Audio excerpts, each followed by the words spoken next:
My wife deceived me for years, lying about our child's powerful CEO father. When the DNA test exposed the truth, I uncovered a decade of betrayal. What came next was my merciless revenge. Her entire world crumbled, and now she lives every day regretting the moment she destroyed our marriage. Can you imagine the moment your entire world shatters? When the woman you vowed to spend your life with, the one you loved beyond measure, whispers another man's name in her sleep, and you realize the children she's carrying aren't even yours. What the hell happened next, you ask? Well, that was just the beginning of a betrayal so deep, it changed me forever. Hi, my name's Mark Adams, and this is a story of how I faced unimaginable deceit, lost everything, and then, slowly, meticulously, built a new life and orchestrated a revenge so sweet, it tasted like justice. Before everything went to hell, life with Jennifer, my ex-wife, was good. We met through my sister, Patty, and her roommate, Ami, at their graduation. We clicked instantly, married quickly, and for a while we had it all, a beautiful home, good careers, exotic vacations. I had a sharp mind for technology and business, building a computer repair company and developing cutting-edge software. I was fit. Some even said I looked a bit like George Clooney, and I was ready for a family. Jen, a beautiful corporate lawyer, was ambitious, aiming for senior partner before we had kids. But then things shifted. After her promotion, Jen started working later, going out with friends more often. A gnawing suspicion began to creep in. I hated myself for it, but I started checking her things, her emails. Call it paranoia, but sometimes your gut just knows. I even followed her one night, and everything seemed fine. She didn't dance with anyone else. So, why did this unease persist? My own career was stagnating at the time, stuck in a family business where promotions were reserved for blood relatives. So, I decided to take a leap, start my own computer repair business, focusing on security and system upgrades. It was a risk, a big one. I sat Jen down, explained the tough road ahead, but how it would lead to a better future. Her reaction? Cold. She questioned why we should risk stability, basically implying my instability threatened her success. Our finances were separate, except for a joint account for bills, which we both contributed to equally. Despite her disapproval, I quit my job, sinking my savings and taking out a loan on our house to rent a small office. 3 months in, I was breaking even, feeling proud of my progress. My secret software project was also humming along. Then, Jen dropped a bombshell. She was 3 months pregnant with twins. My mind immediately flashed back to a week she'd spent in Miami for work. Doubts, dark and heavy, began to swirl. She became distant, refusing intimacy, claiming it was for the baby's safety. I tried everything. Reassurance, even getting our doctor to talk to her, but she remained firm. I supported her through everything, attending relaxation classes, comforting her through mood swings, all while my business thrived, leading me to hire Greg in May. The call came mid-afternoon. Jen was in labor. I rushed home, a packed bag waiting. In the car, between contractions, my heart was a battlefield of excitement and fear. I was about to be a father, or was I? Hidden in that bag, a DNA kit. At the hospital, after the beautiful chaos of birth, as nurses confirmed the babies were healthy, I quietly took swabs from each child. Standing by Jen's bedside, a surge of emotion hit me. I leaned in, shared a gentle moment, but noticed a flicker of sadness in her eyes as she whispered, "I love you." The staff then moved her, and I left, the kit clutched in my hand, needing to know the truth. The next day, the news spread like wildfire. Grandparents thrilled, my sister Pat, and even Jen's sister Ami, promising visits. I brought Jen flowers, then discreetly dropped off the DNA kit. 10 days for results. Jen, meanwhile, had complications, staying in the hospital. I visited daily, but she was distant, barely speaking. The doctor chalked it up to postpartum, but it felt like more. Friday came. She was cleared to go home Saturday. I cleaned the nursery, counted the hours. Saturday morning, I went to pick them up. Her room was empty. My blood ran cold. "Where are my wife and children?" I asked the nurse, my voice trembling. She told me they'd already left with another man. Confusion, then a cold, hard dread, slammed into me. I frantically called Jen's phone, but no answer. The head nurse, realizing the gravity, called security, then the police. 2 detectives arrived, taking me to security footage. Jen had left willingly, they said, with a man whose identity they wouldn't disclose. Go home, Mr. Adams, they advised. We'll contact you. I sat in my empty house, sick with anxiety. Later that evening, the same detectives returned. They wouldn't look me in the eye. Mr. Adams, the woman said softly, your wife has decided to leave you and has taken the children.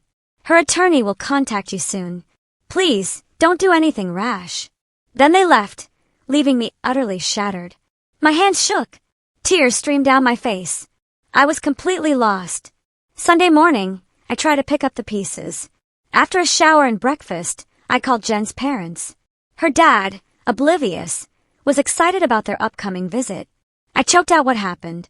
He was shocked, promised to call Jen. I drove to Denny's, stuffing myself with food, trying to fill the hollow ache inside. The TV droned, but my mind replayed the last few days, searching for answers. Midnight. Still no sleep. My life was a nightmare. At 6 a.m., the phone rang. It was Jen's lawyer. A meeting at 2 p.m. Finally, I thought answers. But walking into his office, I saw Jen, cool as ever, and next to her, a smirking Carl Prescott, her boss. I wanted to scream, but held my tongue, letting them speak first. The lawyer stammered, Mr. Adams, we're here to discuss the terms of your divorce. He laid it out. Jen wanted a divorce, irreconcilable differences. I'd keep the house, my retirement, my business. She'd keep her things. But then came the gut punch. I had to sign a document allowing Carl Prescott to adopt my children. In return, Carl would deposit $2 million into an account of my choosing. I stood, shaking, almost knocking over the desk. No, absolutely not. You can keep Jen. I want nothing to do with her. Jen stood, her voice eerily calm. Mark, I never wanted to hurt you and I'm sorry. Carl and I want to be together. He can't have children, so he wants to adopt ours. They'd have everything. A nice home, a good education, a great life. What can you give them? An old house and a small repair shop? You think I'm leaving because you're struggling? If you don't sign, you'll face serious consequences. You could lose your home, your savings, and never see your children again. This way, at least you get something. My blood boiled. That house is mine, Jen. You have no claim. My savings are minimal, so taking half won't affect me. You make more money than me, so spousal support from me would be tiny. And without me, my business wouldn't survive, so there's nothing for you to take. See you in court. I walked out, leaving 3 stunned faces behind. I went back to Denny's, ordered dinner, still seething. My empty house felt colder than ever. Just after 11 p.m., a loud knock startled me. Drowsy, I opened the door without thinking. It swung inward, hard, sending me stumbling back. 3 men rushed in. My martial arts training kicked in. I pushed the first man back, fought the second, but then felt a searing pain in my leg. I went down, disoriented. As my vision blurred, a man pulled me close. Now be compliant and sign the form, or we'll return. With a last burst of defiance, I pushed him away, sliding down the wall as darkness claimed me. When I next awoke, voices were faint, shapes blurry. I drifted again. The next time, sunlight streamed in. Cam, my MMA coach Phil's wife, was reading by my bed. I croaked, trying to speak. She noticed, called a nurse. Ice chips never tasted so good. Cam was on the phone, squeezing my hand. Glad to see you're awake, Mark. You gave us quite a scare. How do you feel? Like I got hit by a truck. A truck might have done less damage, she said, a sad smile on her face. The doctor told me I'd been in a coma for 3 days. Broken bones, serious damage. Phil arrived, filling me in. A neighbor saw my front door open, found me, called 911. Phil and Cam had been by my side ever since. Once the doctor cleared me, a detective named Graham Coles came. I told him everything, especially about the attacker's parting words. His eyes lit up when I mentioned a handkerchief I'd used. DNA evidence. Phil offered me a place to stay while I recovered. I asked him to get my mail, and if he knew any good divorce lawyers. He did. The next day, After a nurse changed my dressings and helped me eat one-handed, Phil brought in Gray Smiles, an incredible lawyer. She listened intently, assuring me I still had rights to my children and she'd take my case. After she left, Phil handed me the mail. And there it was, the DNA results. At first I was upset. Then, a dark, hysterical laugh bubbled up. Neither child was mine. Jen had been unfaithful to me and Carl. What a twist! Phil, confused at first, roared with laughter when I explained. I called Grace immediately. Set up a meeting with Jen, Carl, and their lawyer. I told her, my voice now cold and firm. I've changed my mind. I want to talk about a settlement. The next day, Phil wheeled me into a borrowed office. Casts on my arm and leg, tubes still connected, my face bruised and gaunt. The look on Jen's face was priceless. Pure shock. Carl, though, just smirked. I looked at him. After a visit from some of your associates, Carl, I've had a change of heart. Don't pretend you didn't set it up. The last words I heard were, sign the papers. Who else would say that? My lawyer has drafted a new document for me to sign, allowing you to adopt the children, but without the $2 million incentive. My lawyer explained your document made it seem like I was selling them, which would have landed me in serious legal trouble. So nice try. I handed their lawyer my new document. My lawyer and I have put together a new proposal for you to review. It's all in here. Grace handed copies to Jen and Carl. I continued, my voice steady, filled with a controlled fury. This agreement is very different from yours. I keep my house, everything in it, including Jen's jewelry, my savings, my business, and both cars. And she will deposit the $18,000 from her secret account into my lawyer's trust. Jen exploded, her face flushing. You can't do that. That money is mine. I earned it. Carl gave her a strange look. He clearly didn't know about the secret account. Oh, the problems this was going to cause. He gently pushed her back into her seat, still smirking at me. Be quiet. You're not part of this conversation right now. Everyone was trying to hide a smile, except Phil, who was quietly chuckling. Jen went pale but stayed silent. Anyway, I went on. Since she earns more than I do, she will also provide spousal support of $2,500 a month into my lawyer's account.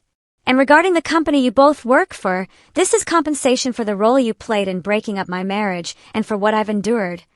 I need you to pay me $10 million, after tax, into my lawyer's account. You'll also cover all my medical bills, legal fees, and future care costs. My lawyer will decide the total amount, all by 5 p.m. this Friday. Carl burst out laughing. You're out of your mind. Why should we pay you anything? We got what we wanted. Leave us alone. I'm asking for 20%. Carl stopped. What? 20%. That's how much money your company might lose in the first 2 years after a legal case associated with my marriage and the custody of my children. I looked into your clients, Carl. It's all public information. Think about your father's congressional campaign, running on family values. Think about your clients. Children's clothing, baby products, sportswear. Any scandal, they'll drop you like a hot potato. When it all falls apart, the board will blame you. So, $10 million is a small price to pay. Carl's smirk vanished. He looked genuinely worried. My lawyer will send you the total amount, I added, and it better be in her account by Friday at 5 p.m. They were silent. He was clearly still calculating. Oh, and Carl, I said, leaning forward slightly. If you think disappearing will help, think again. I've shared this entire story with 5 out-of-state lawyers.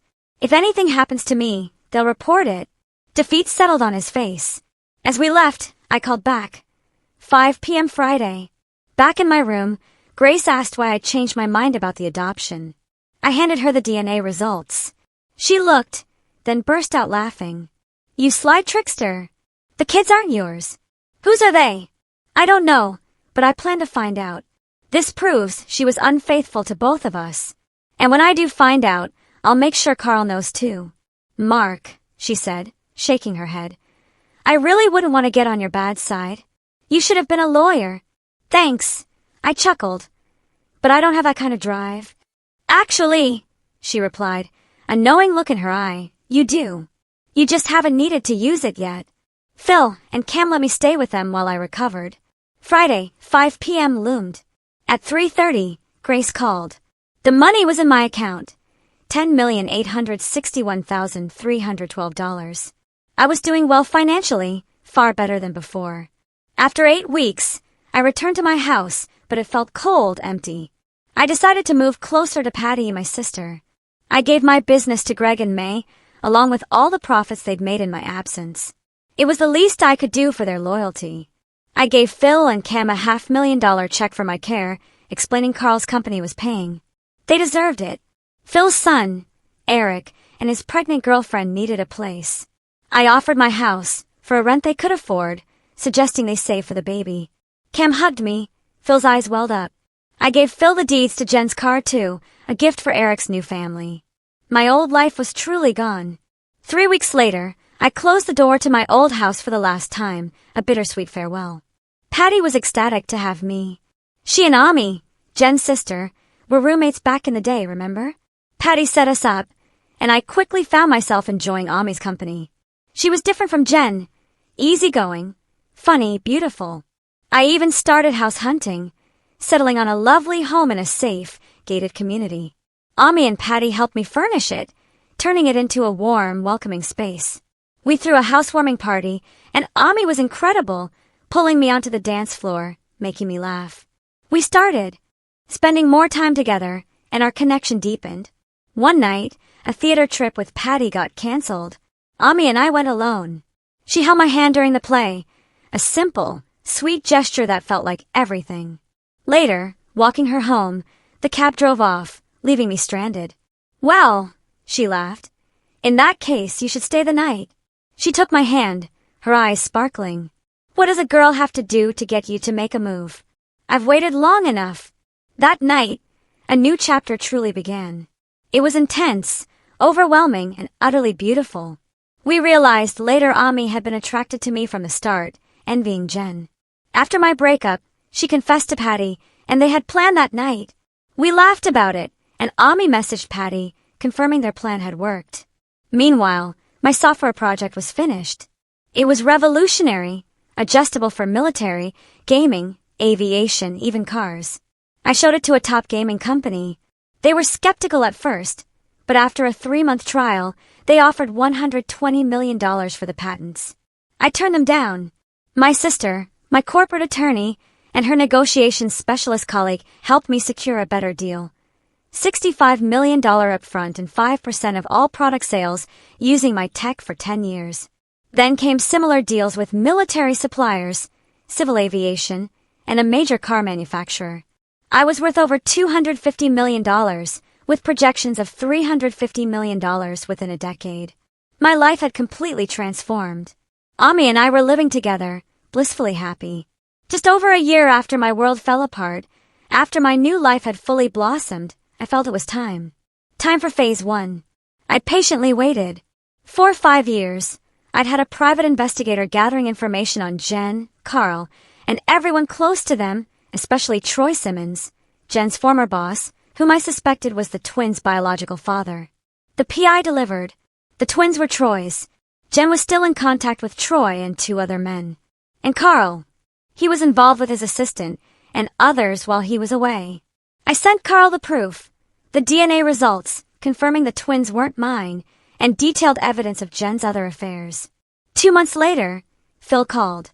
Carl had kicked Jen out, using their adoption agreement to keep the children.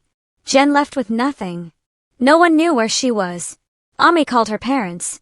Her dad had sent Jen some money, but told her not to contact him again. Phase 1 complete. Jen now understood what betrayal felt like. I decided to stir things up a bit more.